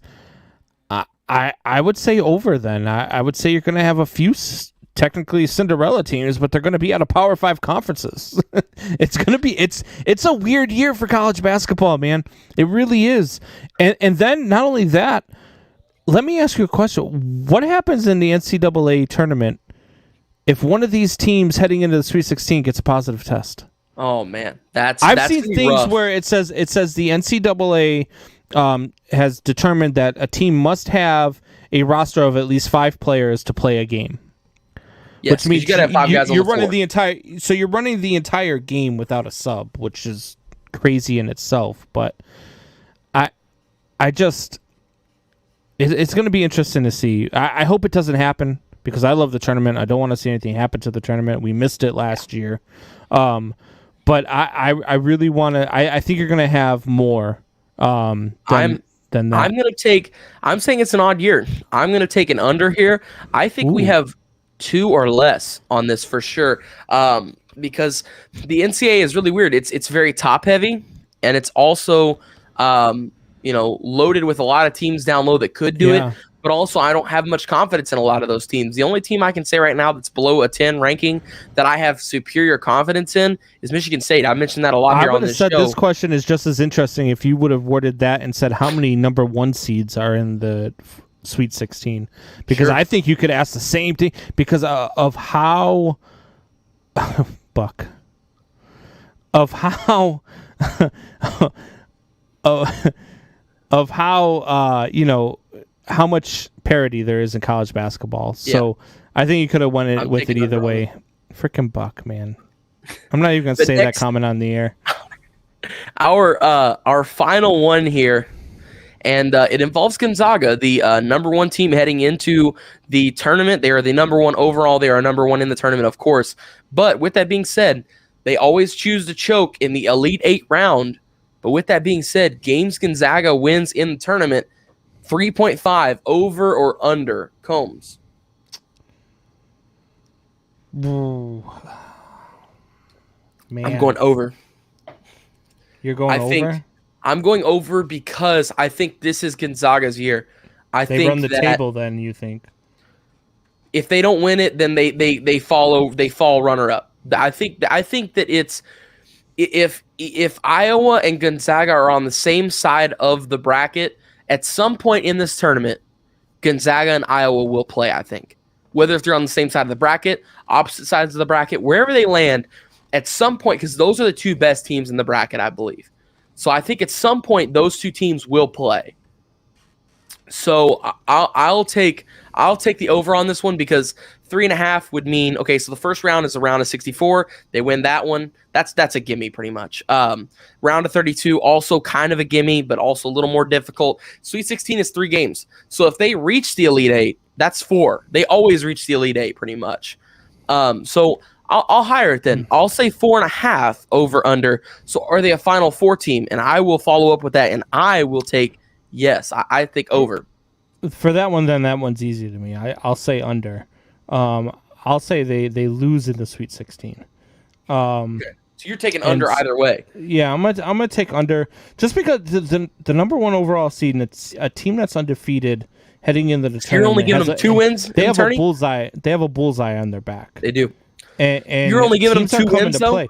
Yeah, because I think they're going to run up against some competition that they haven't seen all year long. I mean, they really haven't played tough competition all year long. I mean, what's their best win? Iowa. Okay, so you've got one really good win, but after that, like, who do you play? Like, I just, so I think you're going to run into a team that is hot, like Michigan or Illinois, or a team that matches up really, really well with you, and you're going to lose early on because of how much parity there is in this tournament. So I'm going to go under. I'm going to say they don't even make the Sweet 16. I even have it under at the 2.5. So we're going to go ahead and get to another quick break. When we come back from break, we are going to get into some NFL headlines. We have some moves being made, some things that are changing. I promise I will not go off about the Bears again unless Wyatt does something stupid and brings it up again. I'm sure I will. Oh, God. All right, we'll be back in a couple minutes.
Man Hour Nation, what is going on? This is Brandon Combs and Wyatt Williams back with you. Buck is on vacation, getting beat up by his wife because he commented that I am old because I'm gonna be 40, and so he said she's gonna be 40 this year, so he punched her in the eye. She punched him in the eye for one, probably saying that 40 is old, but also for letting everybody know how old she's going to be. So he's probably going to have 2 black eyes when he comes back on Monday. 2 shiners. Double elbow, Cindy. You got this. People's elbow, Cindy. Hit it up. People's elbow. You got it. All right. So we've got a lot of stuff going on in the NFL. There is a lot of moves being made, people getting released, people being franchise tagged, and all that. A couple things I want to get into.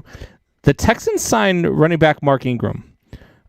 Is this enough to make Deshaun Watson want to stay? No.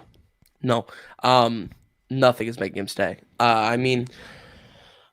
Dude, they could have a prototype of Calvin Johnson, Randy Moss, Julio Jones, and I don't know, some other great receiver, and make a wide receiver of all 3 of those put together, and he could walk through the door, and he's still not going to stay. The sheer point is, and the wide receiver won't stay. The wide receiver will be gone in 2 years too. No, nobody wants to stay in Houston. God, and Deshaun Watson doesn't either. Apparently, whenever they got their new head coach, this was a rumor. I don't know if it's true or not, so don't quote me on this. But apparently, they asked him to come into the office, and he said no. And finally, they bribed him enough to get him in there. And once he got in there, they asked him to stay and stuff. And apparently, he flipped off the GM right in front of the new head coach and said, "You can go F yourself." You can put the words together of what he said.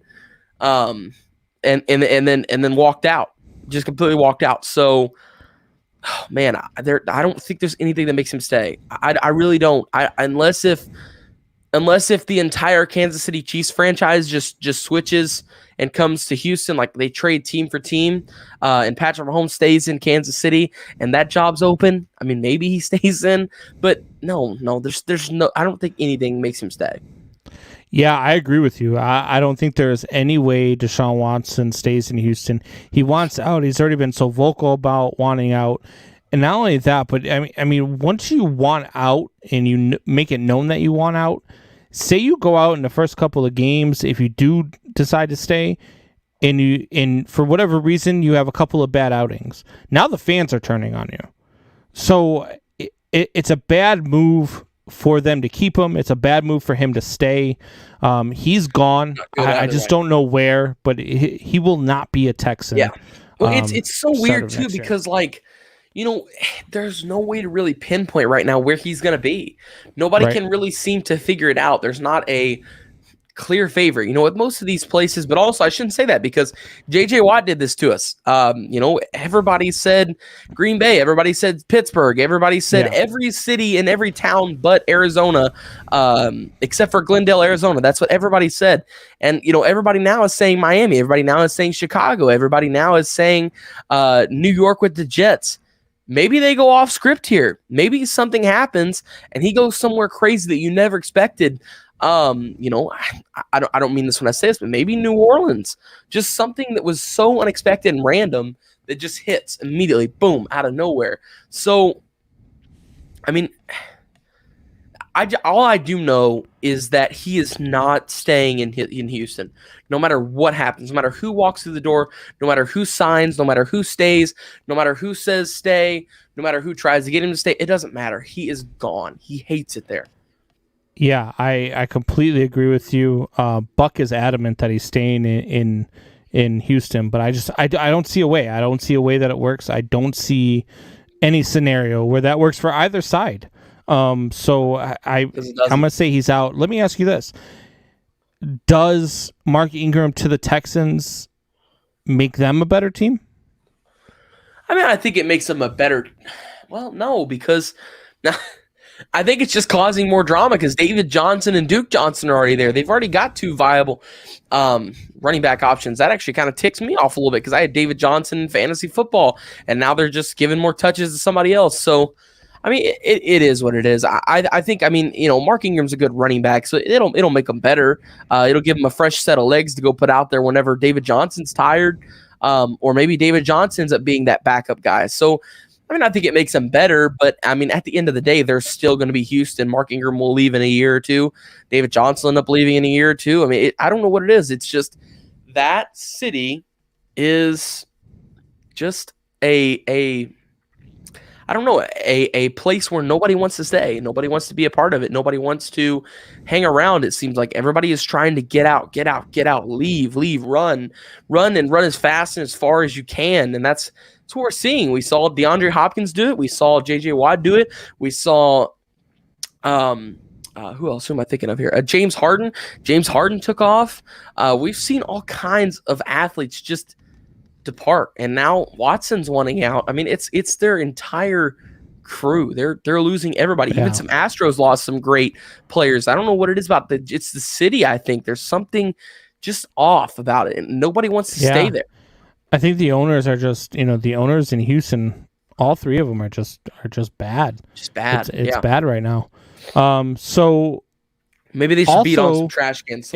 And this is more in Buck's world. I kind of wish he was here to answer this. I'm sure he'll chime in on the chat. But the Chiefs cut Eric Fisher, and they also cut their offensive lineman Schwartz. Is this a sign of things to come for Kansas City with the large Mahomes contract? Are they going to start losing players because they can't afford to keep them? Or is this a product of Fisher being hurt and just cutting Schwartz?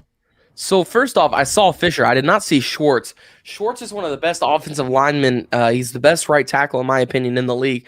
He's one of the best offensive linemen in the league. He's incredible. I didn't even know they cut him. That's news to me. That's wild. That's crazy. Wow. This is a first reaction for me. I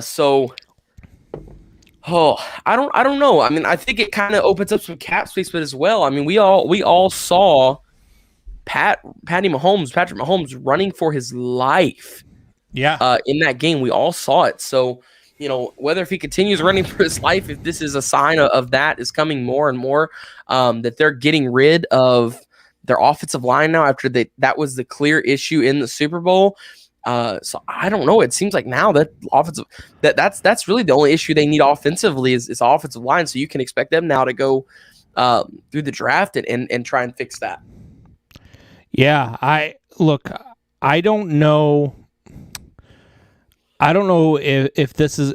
People think it's going to be an ongoing problem. I have a feeling that eventually Mahomes is going to do the Tom Brady thing, and he's going to keep restructuring his deal Yeah, just to stay good, to keep everybody there. Yeah, That's what leader quarterbacks do. And Patty Mahomes strikes me as that type of guy. Like, he just strikes me absolutely as the guy who is going to do what they can. Now, Eric Fisher was hurt, and Schwartz just, I don't know. I don't know if maybe he wanted too much money. There could be something going on behind the scenes as to why they released him, or they could just be re-signing him to a lesser deal. I'm not sure which route that they're going here. It will be interesting because Schwartz, now that he's a free agent, is going to hear all sorts of offers.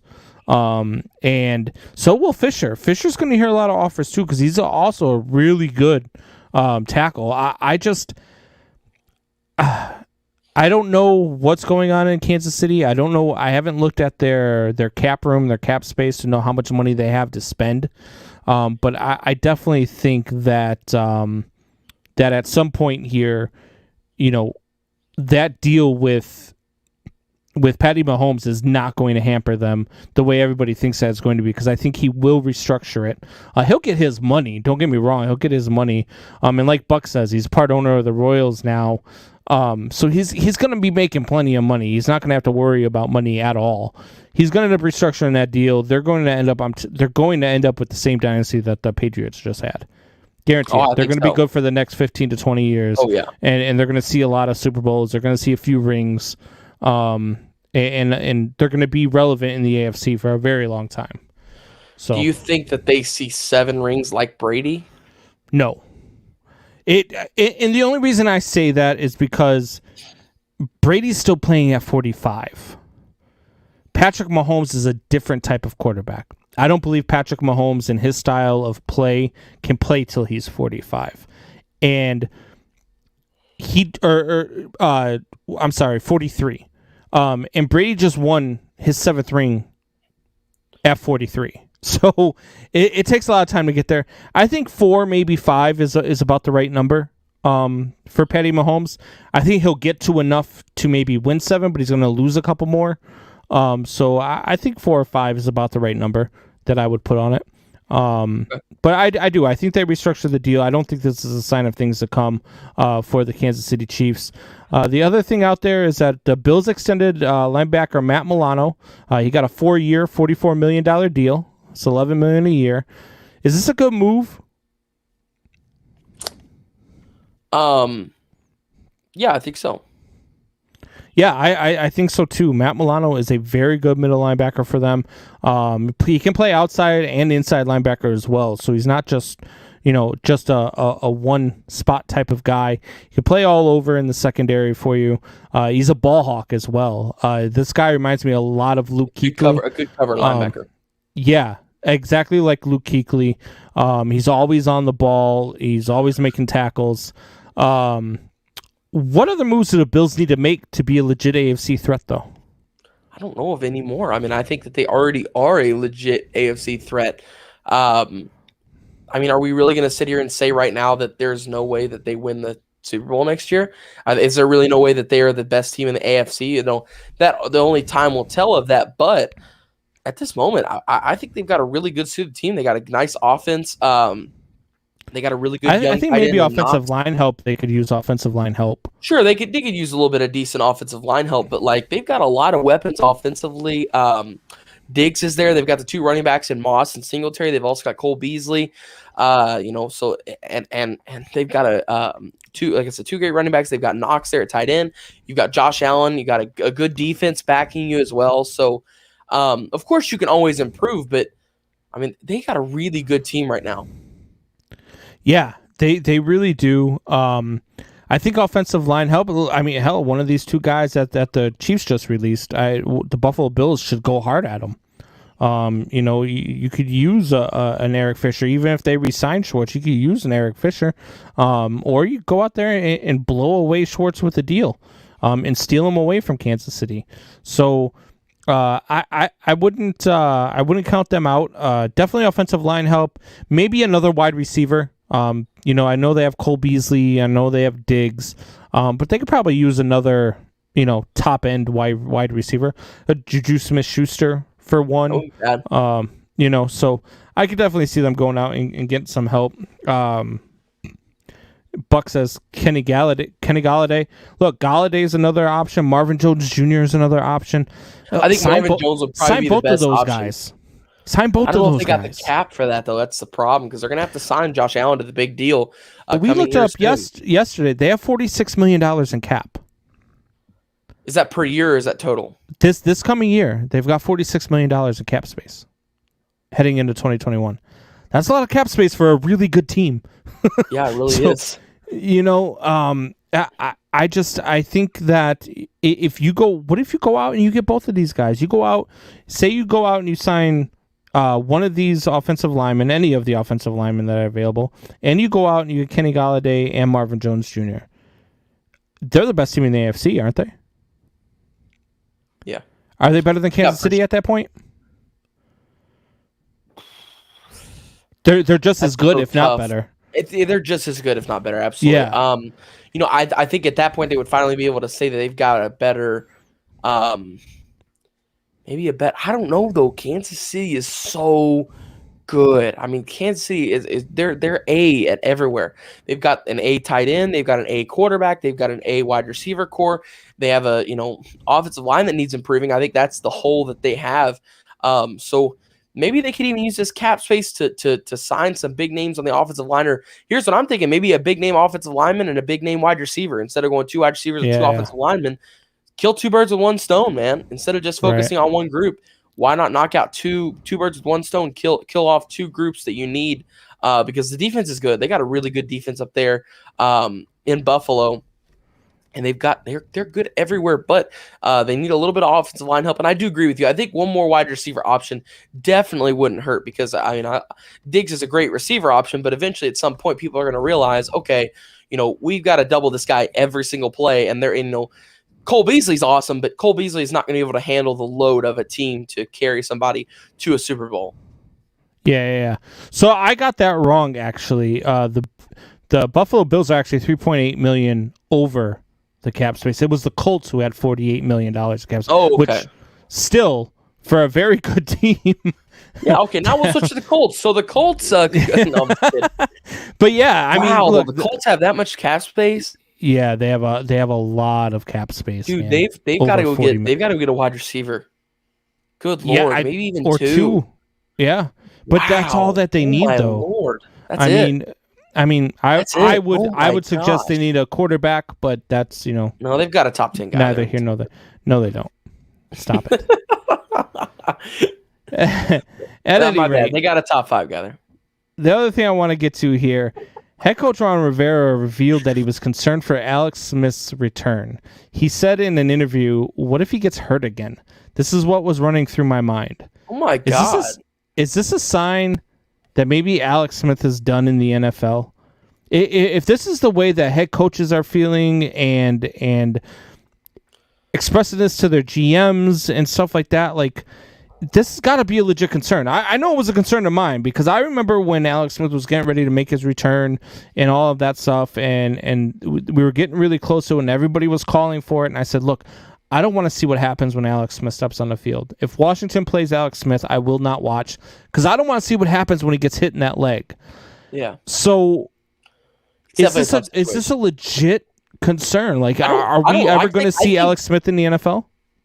I think it's kind of rude of Rivera to say that. Like, I just think that you should it's say that. It's a legit concern. This guy almost died. I mean, it's a legit concern, but, like, you shouldn't voice that to the public. Like, everybody thinks it in your mind, but it's one of those things that, like, you think it, but you shouldn't say it. You know what I mean? Like, yeah, it's just one of those things. I don't know. I just feel like he should say that, but nonetheless, everybody kind of thinks it. But at the same time, I don't know. I think Alex Smith showed us last year that he's fine. Did you know, this is actually a medical fact, did you know if you break a bone, that the bone is now stronger in that spot since you broke it? Yeah. Because it forms a calcium lump, and it is, you know, doctors, if your bone heals too quickly, they can't re-break it. They have to literally go in with a saw and cut your bone up to break it open. It's kind of like, in the theory of the Tommy John. It used to be if you had Tommy John surgery, nobody wanted to talk to you as a pitcher.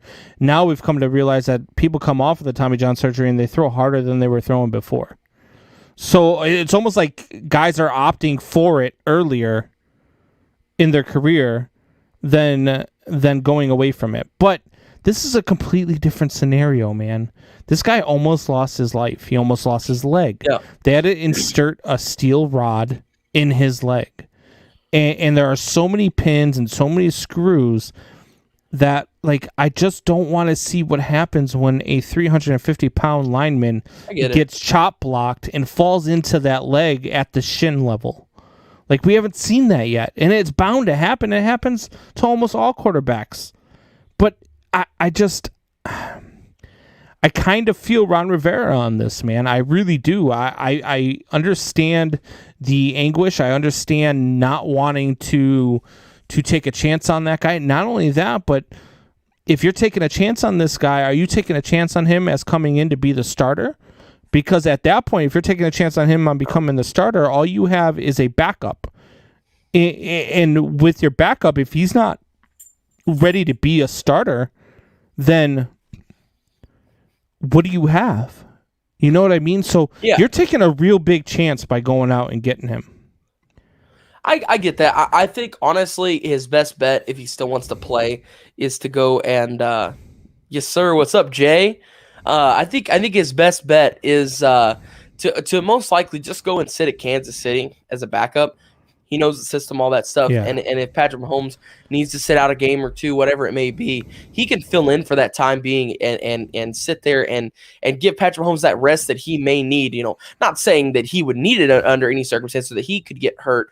But it is a rough game of football. It is a contact sport. Things happen. Sometimes you twist your ankle and you need 2 weeks off so it can heal, so that whenever the Super Bowl comes back around for Kansas City, that you can compete in it. Because Kansas City, like them, love them, hate them, whatever you think, they're a team that's going to compete for a Super Bowl every single year as long as Patrick Mahomes suits up in red and gold. Like, it's just that way. It's the same situation we saw with Tom Brady. Just as long as you have that certain guy on the field, you're always going to be a contender. So, like I said, twisted ankles happen. You need somebody to come in and fill in for you for 2 weeks and can win you those 2 games. And who else than a guy who was in that system, a guy who started over top of Patrick Mahomes. He's the ultimate game manager, too. Like, he's the ultimate game manager. He's a very good quarterback. He's very smart. He controls the clock. He understands the game really, really well. That being said, I'd much rather see him be a quarterback's coach than to be a quarterback on my team. Like, I just... That wouldn't be a bad role at all, either. No, maybe going out to Kansas City? Come to Chicago. They desperately need a quarterback's coach.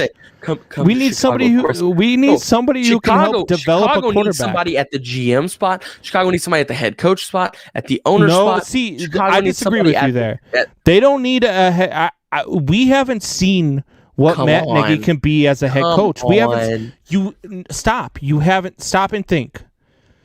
Matt Nagy hasn't had his quarterback. He hasn't had a quarterback that he can do anything with. He got a quarterback that was force-fed to him by Ryan Pace, because that's Ryan Pace's guy. That's who Ryan Pace put his career on, was Mitch Trubisky. You haven't seen what he can do yet. You've seen you've got a GM in Ryan Pace who is a yes man to Virginia McCaskey, who is a woman who is just an old biddy, who just can't fathom having anything other than a white quarterback. Yes, Jericho, I am a Bears fan. We literally have a Bears and a Packers fan on this show right now. I'm a realistic Bears fan. This organization this organization is trash right now, which is why if you're trying to develop a quarterback, if you're going to draft a quarterback and develop a quarterback, why not bring in an Alex Smith as your quarterback's coach? Why not add him to the Matt Nagy staff and try to develop a quarterback and see what Matt Nagy could do with his own hand-picked guy? Give him the opportunity to do what he can do, because Matt Nagy, I'm telling you right now, Matt Nagy should be fired as the Bears head coach because of the performance that they've had over the last 2 years. But it's also not 100% Matt Nagy's fault. He hasn't had the opportunity. He hasn't been given the right... Though. Is it? Why? Of course.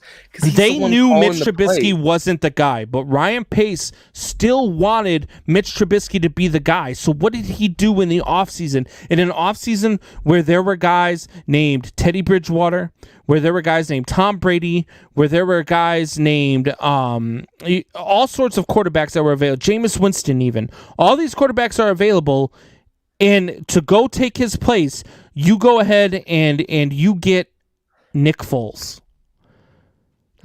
Matt Nagy was given that by Ryan Pace. He was giving a no-win situation by Ryan Pace. So I do give Matt Nagy a pass in that aspect. I do think, I also, going against Matt Nagy, I think that it took him too long to go ahead and give up the play calling duties, because you can't do both as a head coach. You just can't. We've seen it fail way more than we've seen it succeed. Yeah, there's very few coaches that can do the play calling and the head coaching. It's a hard duty to take on both of them. So I'm going to I agree. Shut up, Buck. Oh my God. Anyway, wins to Chicago. We're gonna go ahead and stop it. We're gonna go ahead and take our final break, and when we get back, it is Shop Talk. It is your segment. So, Jericho, if you are tired of hearing me talk about the Bears, I'm tired of talking about the Bears. Let us know what you guys want to talk about. I know Buck's going to chime in with something stupid. So, Jericho, let us know what you want to talk about as well. Penelope, all you guys out there in the comments on YouTube right now, let us know what you guys want to talk about, and we will get to it in just a few moments. Buck, I hate you.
All right, guys, and we are back on the man hour. While we were on break, everything was going nuts. Buckheister has everybody going to Chicago, including Trent Brown now. Breaking news. It's probably going to be somebody else to Chicago. Get this guy off the screen, Wyatt. Stop it.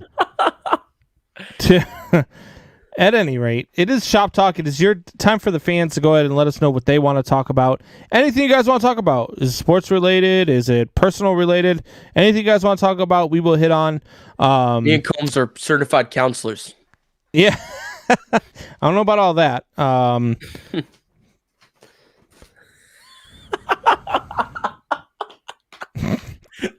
Buck says Tom Brady and Gronk to Chicago for Russell Wilson. Stop it, man. You're going to make him drool live on air, man. You're just going to hear little droplets. We're like, what is that? Combs is like, ooh. No, because I know it's stupid. He's an idiot. And if he was on the show right now, I would mute him and I would take him off the screen. Like, he's getting my what the next week. I'm telling you right now, he's getting the first. He might get all 5 what does. You give one of us the what the every single week. You know that, right? I did not. First of all, I gave both of you guys a what the this week because you guys were both stupid this week. God, it's not my fault. You guys say stupid stuff. You make my blood boil. You push my buttons. This is a good one. So then I give you the what does. Is it true when you burn popcorn, you smell it for the next 3 days? I don't know. So Buck, when you get home, pop a bag of popcorn in the microwave for about 4 minutes. All right. And then let's see if we can smell it for the next 3 days. And we'll know because when you come to the show and you have 2 black eyes and a broken jaw, we will know that you burnt the popcorn in the house and Cindy had to smell it for 3 days. Says Buck takes away admin rights to Wyatt and Combs. Yikes. That's an L. You can go ahead and take the admin rights away. That's just more stuff on your plate, buddy. Exactly. But anyway. Timothy Leonard chimes in and says, what do you think about the XFL possibly joining the CFL? Ooh, excuse me there. The CFL to create a larger league. What do you think about that, Wyatt? So that's actually a pretty interesting topic that got brought up a couple of days ago. Apparently, this is what The Rock does. The Rock does everything he touches turns to gold. The Rock fixes and makes everything better. Okay, he makes movies that he's in better. He made Baywatch better. I didn't like Baywatch. Okay, I didn't like the old one. I like older movies a lot, but I hated the older version of Baywatch and all that stuff, the show and stuff. Wyatt. I know you're young, man, but Baywatch was not a hit amongst 18 to 36-year-old men because of its content. Good point. It was a hit because there were really, really pretty women with rather large assets being exposed all the time, most of the time in slow motion while they're running. So it was not better once The Rock got on it. It actually got worse once The Rock got on it. Stop. But anyway, getting back to the real subject, the XFL and the CFL, I think it's a good thing, man. I think that the Rock and his ex-wife, the fact that they can work so closely together baffles me, because if I was in the room with my ex-wife for 3 seconds, there'd be a World War III. But at any rate, I think that it's going to be a good thing. My question is, which rules go which way? Like, are the XFL and the CFL merging their players? Are they merging their rules? Are they merging together to kind of make a combination? Like, what are we going to see? Because the XFL, let's just face it, they play with different rules. They play on a smaller field. So I don't, I have to see what the full thing looks like. But I don't think there's any way it could be a bad thing. I think it could be a league that could rival not rival the NFL, because I don't think anything will ever rival the NFL. But it's one of those ones where we could enjoy it during the summer. We could have 12 months of football and love every minute of it. You know what I mean? Whereas now it's some people watch the XFL, some people watch the CFL, and then most people watch the NFL. Now it'll be most people watch all of it. And that'll be a good thing for everybody. More football is going to be a good thing for everybody, don't you think? Oh, absolutely. Well, but the biggest thing that I see, the only problem I see with it is that the minor leaguing of football never works out. The XFL has tried many times. We had the Arena Football League, which was technically the longest lasting one. Other than that, it's just, it kind of doesn't last. That's the only problem I foresee with it, is that they don't work. You know what I mean? Like, we got the Arena Football Leagues, Extreme Football Leagues, whatever you want to call them. They don't seem to last very long at all. They're just kind of in and out like a breeze. The AFL or whatever it was they had bring it up, or was the But don't you feel like this one's different though? The XFL and the every CFL single combining? time I feel like it's different. Every single time I talk to myself and I'm like, this one's different. It's gonna be a good one. Let's watch it. And every time it turns out to just be the same. Like this fan controlled football. There was so much hype going into it. And it's dead now. It's dead again. It's just because people, I don't know what it is. People just don't watch football that isn't NFL football. Some people watch the CFL, but that's a very rare breed. What if the NFL put their stamp on it, though? What if the NFL said, hey, you know what? Let us get in on it with you guys, and let's make you guys the quote-unquote minor leagues of the NFL. That would be cool. They would never do that. At least I don't Why think. not? You know how much money they would make off of something like that if they did that? Because they would make it so that this is a product where, Wyatt Williams can go and watch a game and see these guys that are on the Green Bay Packers practice squad play in a game and see what they have on their practice squad. See the talent that they have waiting. See the depth that they have. Same reason why we watch spring training baseball, or same reason why we watch preseason football. Think about it, though. Would it really be a minor league team like that? Like, would we have farm league teams, like farm teams of certain groups, or would it just be a league? You know what I mean? Like, would there really be a Packers XFL team, like a team that leads up to the Packers? Do you think if they combined, they would actually do that? Do you think the NFL would ever allow it to do that? Because, like, the NFL is so weird about just having Madden. Like, they take stuff out of Madden every year. I think Roger Goodell has a God complex. So I think as long as Roger Goodell is the commissioner of the NFL, I don't think it would happen. I think if you took a poll amongst the owners, I bet you that you'd have a completely different story. Because what are the owners about? The owners are about making more money. Making that moolah. And that's all that it would do. This would just be another money grab, and it would work. And Timothy Leonard chimes in and says, Rock said it best, when you try to imitate, you fail. We are trying to make our league unique. So make it unique. Make your own rules. But why not allow the best players into that league? Why not allow the guys who are on the practice squad and trying to make a roster? Why not give these guys a chance to showcase their ability throughout a 12 or 14 game schedule, so that next year when they go to camp, they actually have a chance of beating somebody out on the roster? Why not make it so that these guys that aren't on a roster yet, aren't on a 54-man roster, 55-man roster, whatever it is now, why not allow them the opportunity to say, hey, this is what I can do for you. This is what I am. I mean, we had some good, decent players come out of the XFL originally, did we not? We had some decent one. The Brom brothers, who ended up coaching. One of the Brian Brahms was a backup quarterback in Green Bay for a long time. Jeff Brom currently coaches at Purdue. So there was a couple of good ones coming out of there. But before we close off the show, Combs, Nana got me this set of sports trivia cards, and I wanted to do it the next time we had shop talk for everybody else. I found 2 questions in these that were very interesting to me. That they involve Chicago, so I know you're very passionate about that. But I got to ask these 2 questions, okay? Okay. So first one, and this goes to everybody else in the comments. Be sure to drop your answer in the comments.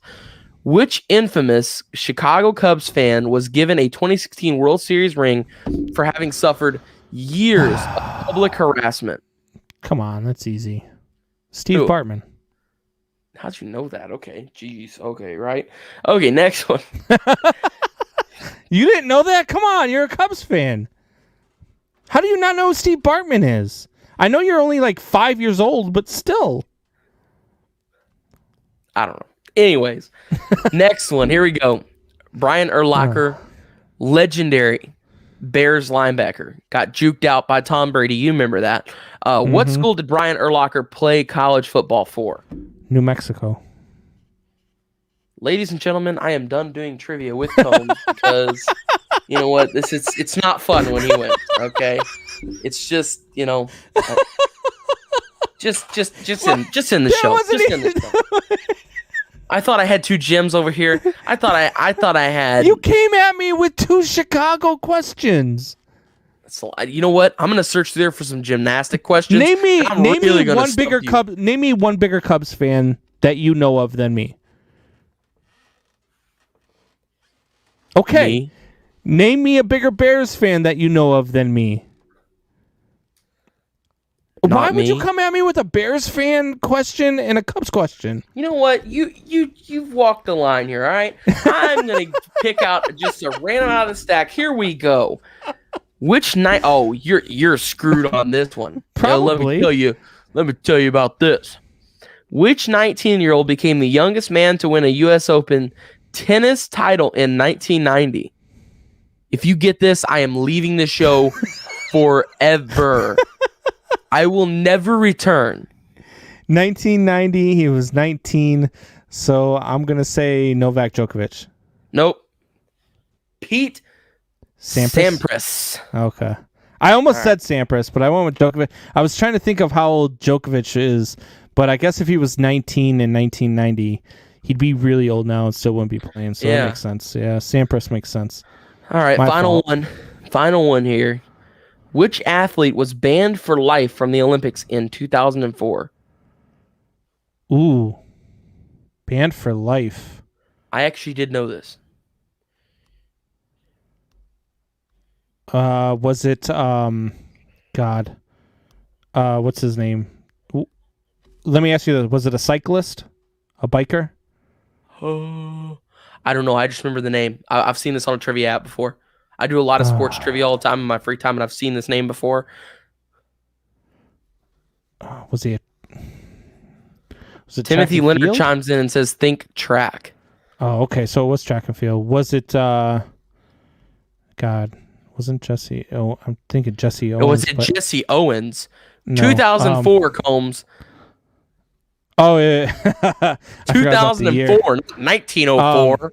Mr. Gold Cleats. I can't remember his name. Mike. Was it Michael Johnson? Nope. Damn. Dwayne Chambers. Yeah, I didn't know that. I would have never got that one. Me either. I was totally lying to you. Yeah, there we go. Wrapping up shop talk. Beautiful. Bucks said Phelps. Phelps, yes. It was Phelps. Michael Phelps in track. He was a well-known track star. He was so fast. It was ridiculous. Won 7 gold medals in track. He was so fast that they wouldn't let him run anymore. They threw him in a pool and said he had to swim against the sprinters. Yeah, he was the first guy to ever do the breaststroke on the track and win. It was ridiculous. Yeah. So, with that being said, all right. So we're gonna go ahead and get out of here. We're gonna end the show. Wyatt, you want to send us out of here? Sure, let's do it. Man Hour Nation, rise up.